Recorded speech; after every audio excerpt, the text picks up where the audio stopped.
Hello everyone, welcome back in this session and today we will discuss a letter to God 10th class की English prose की first chapter a letter to God को आज हम discuss करेंगे। मैं आपको उसकी पूरी समरी बताऊंगा। ठीक है, तो सबसे पहले देखते हैं। इसमें एक लेंचो नाम का व्यक्ति है। लेंचो क्या है? लेंचो एक फार्मर है जो बहुत ही मेहनती है।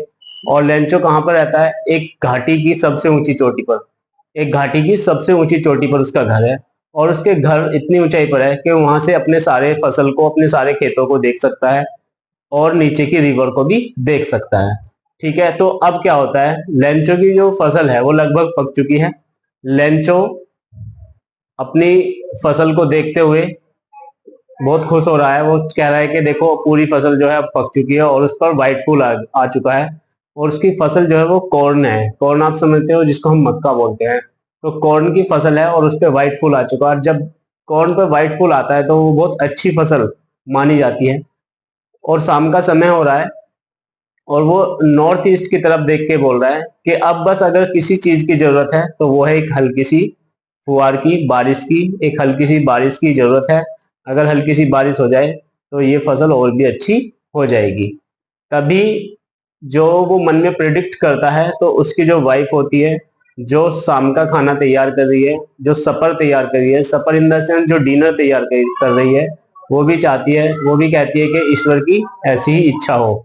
तो अब वो क्या करती है, जो उसके बच्चे हैं, जो छोटे बच्चे हैं वो बाहर खेल रहे हैं, जो बड़े बच्चे हैं वो खेतों में काम कर रहे हैं। तो इस तरह से वो शाम का समय है जो डिस्क्रिप्शन होता है वहां पर। तभी क्या होता है, जैसे ही वो कहता है लेंचो, ऐसी हल्की हल्की जो है फुहारें आने लगती है नॉर्थ ईस्ट से। नॉर्थ ईस्ट से बहुत ह्यूज क्लाउड जो है आपस में टकराने लगते हैं। और वो देखता है कि कुछ ही देर बाद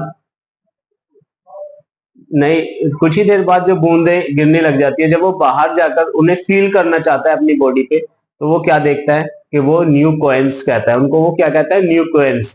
क्योंकि वो बड़ी बड़ी बूंदें आती है। जो बड़ी बूंदें आती हैं उनको वो 10 सेंट्स बोलता है और जो छोटी बूंदें आती हैं उनको वो 5 सेंट्स बोलता है। लेकिन थोड़ी ही देर बाद, देखते ही देखते क्या होता है कि वो जो बूंदें होती हैं, वो जो बड़ी और छोटी बूंदें होती हैं, वो किस में बदल जाती है? वो फ्रोजन पर्ल्स में बदल जाती है, यानी कि वो ओलों में बदल जाती है, हेलिस्टोन में बदल जाती है। अब जब हेलिस्टोन गिरता है तो लेंचो थोड़ा सा घबरा जाता है और वो सोचता है कि काश ही जल्दी ही गुजर जाए। लेकिन ऐसा कुछ होता नहीं है दोस्तों। काफी टाइम तक, लगभग पूरे 1 घंटे तक घाटी में ओले, हेलिस्टोन पड़ते रहते हैं और इस तरह से पूरी जो घाटी है वो व्हाइट चमकने लगती है। ठीक है, जो लेंचो के जो खेत हैं वो खेत कैसे हो जाते हैं? वो खेत पूरी तरह से सफेद चादर बिछ जाती है। जैसे नमक की सफेद चादर होती है, ऐसी वो बर्फ पूरे पे बिछ जाती है। और जो उसकी फसल होती है, फसल पर एक भी दाना नहीं बचता है। तो वो लेंचो बहुत दुखी होता है और दुखी होने के साथ साथ वो कहता है कि अगर जो लॉकेट्स होती हैं, यानी जो टिड्डियां होती हैं, अगर वो भी फसल का नुकसान करती हैं तो वो भी इतनी बुरी तरह से नहीं करती हैं। वो कुछ भाग को खाती हैं लेकिन कुछ भाग को छोड़ देती हैं। ठीक है, तो लेकिन इन ओलो ने, इन हेलिस्टोन ने तो पूरी तरह से फसल को तबाह कर दिया है, नष्ट कर दिया है। अब लेंचो क्या होता है, बहुत दुखी हो जाता है और रात का समय हो रहा होता है और वो रात के समय में मतलब बोलता है कि इस साल हमें भूखा रहना पड़ेगा, इस साल मेरी फैमिली भूखी रहेगी। लेकिन तभी उसकी जो एक होप जाग जाती है, और वो होप किससे होती है? हेल्प फ्रॉम गॉड, ईश्वर से मदद की एक होप होती है। वो कहता है कि ईश्वर किसी को भूखे नहीं मरने देता है, तो हमारे साथ भी ऐसा नहीं होगा, हम पूरे साल भूखे नहीं रह पाएंगे। अतः वो डिसीजन लेता है कि सुबह उठेगा और क्या करेगा? ईश्वर को एक पत्र लिखेगा। ठीक है, तो जैसे ही संडे का दिन होता है, नेक्स्ट दिन जो होता है वो संडे होता है, और वो संडे के दिन में क्या करता है? अपना एक लेटर पैड उठाता है और ईश्वर को एक लेटर लिख देता है। और लेटर में क्या लिखता है? लेटर में लिखता है कि गॉड, मेरी सारी जो है फसल इस बार नष्ट हो चुकी है और मेरे बच्चे और मैं, मतलब पूरे साल हम भूखे रहेंगे, और आपके होते हुए ऐसा कैसे हो सकता है? तो मुझे 100 पीसेस की आवश्यकता है। वो कितने पीसेस की मांग करता है? 100 पीसेस। देखिए स्टूडेंट्स, पीसेस क्या है? पीसेस एक करेंसी है जहां पर लेंचो की ये कहानी वर्णित की गई है। वहां की करेंसी पीसो है, इसलिए वो 100 पीसेस की मांग करता है और लिखता है कि मुझे अपने खेत को फिर से बोने के लिए 100 पीसेस चाहिए। ठीक है, तो इस तरह से वो क्या करता है, अपने पूरे लेटर को लिखता है, फिर टाउन में जाता है और टाउन में जाकर उसको लिफाफे को बंद कर और उसे मेल बॉक्स में डाल देता है। वो मेल बॉक्स में डाल के आ जाता है। ठीक है, जैसे ही वो लेटर मिलता है किसको, जो डाकघर के अधिकारी होता है उनको मिलता है या डाकिया को मिलता है, तो सबसे पहले जो अधिकारी होता है वो एक एमिएबल फेलो होता है। एमिएबल फेलो मतलब हंसी मजाक वाला व्यक्ति होता है, बहुत हंसमुख टाइप का होता है, मिलनसार होता है। तो वो क्या करता है, उस लेटर को पहले पढ़ता है और फिर हंसने लगता है और हंसते हंसते एकदम शांत हो जाता है, सीरियस हो जाता है। तो सब लोग पूछते हैं कि क्या हुआ, तो वो बताता है कि ऐसे ऐसे है कि कोई व्यक्ति है लेंचो नाम का जो ईश्वर में बहुत ज्यादा यकीन करता है और मैं चाहता हूं कि उसका यकीन ना टूटे। तो उसके लिए हमें क्या करना होगा। अब ऐसा तो नहीं है कि लेटर में सिर्फ जवाब लिख के देना है, उसको तो जिस चीज की नीड है वो चीज देनी पड़ेगी।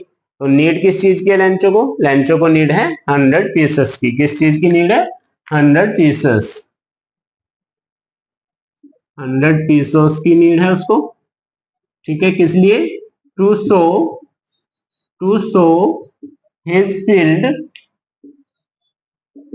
हिज फील्ड अगेन, अपने फसल को फिर से, अपने खेतों को फिर से बोने के लिए। ठीक है, तो उसे किस लिए जो चाहिए, कितने पैसे चाहिए, 100 पीसेस चाहिए। अच्छा, ये सारी चीजें सुनकर आप जो है जो डाकघर का जो अधिकारी होता है वो क्या करता है, वो बोलता है अपने कर्मचारियों से, बोलता है अपने एम्प्लॉय से, बोलता है कि कुछ ना कुछ डिस्ट्रीब्यूशन आप भी करो, कुछ मैं करता हूँ। वो अपने पर्स से पैसे निकालता है और लिफाफे में डाल देता है। उसके अधिकारी जो होते हैं, उसके एम्प्लॉय होते हैं, वो भी थोड़ा थोड़ा सा डिस्ट्रीब्यूट करते हैं।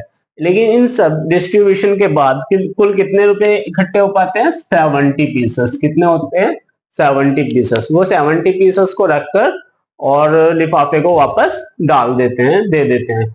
अब जब लैंचो नेक्स्ट मतलब जब नेक्स्ट डे आता है तो वो क्या देखता है, वो देखता है कि क्या मेरे नाम का कोई लिफाफा आया है। तो डाकिया जाता है, मतलब डाकिया से हाँ, डाकिया जाता है और उसको वो लिफाफा देता है। तो वो देख के उसको एक उम्मीद होती है कि हाँ जरूर इस गॉड ने मेरी हेल्प करी होगी। तो वो जैसे खोल के देखता है तो वो देखता है उसमें 70 पीसेस निकलते हैं। अब वो क्या सोचता है, वो उसको देखकर खुश तो नहीं होता है बल्कि वो गुस्सा हो जाता है। अब गुस्सा क्यों होता है, क्योंकि देखिए वो कहता है कि मैंने तो 100 पीसेस मांगे और गॉड के लिए 100 पीसेस कोई बड़ी बात नहीं है। तो वो 70 पीसेस कैसे आए, तो उसके दिमाग में आता है कि ये जो कर्मचारी लोग हैं, ये जो डाक विभाग के जो लोग हैं, इन्होंने ही गड़बड़ की है। तभी वो क्या करता है, तभी वो एक और लेटर लिखता है, सेकंड लेटर लिखता है, और जिसमें वो लिखता क्या है कि हे गॉड, मुझे पता है आपसे तो गलती नहीं हुई होगी, इसीलिए मैं चाहता हूं कि इस बार आप डाकघर से पैसे ना भेजें, क्योंकि जो डाकघर के जो लोग हैं वो बंच ऑफ क्रुक्स हैं। बंच ऑफ क्रुक्स का मीन होता है बेईमानों का झुंड, यानी कि जो भी डाकघर के एम्प्लॉय हैं वो सारे बेईमान हैं। तो आप इस बार डाक से पैसे ना भेजें। अब देखिए इतना सब कुछ होने के बाद वो क्या करता है, लेटर ये इस बार वो लिखता है और लेटर को फिर से चिपकाता है, मेल बॉक्स में जाकर ऐसे डाल देता है इस बार, मतलब।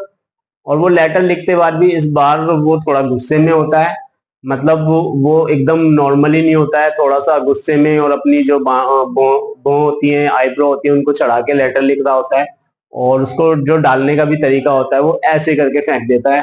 ठीक है, तो इस तरह का उसका तरीका होता है और वो वहां से आ जाता है। जैसे ही वो आता है तो वो जो डाकघर के एम्प्लॉय होते हैं वो फिर से उस लेटर को देखते हैं, तो उसमें ये सब बातें लिखी होती है कि इस बार डाक से नहीं भेजना है, यहाँ के लोग ऐसे हैं, यहाँ के लोग ऐसे हैं।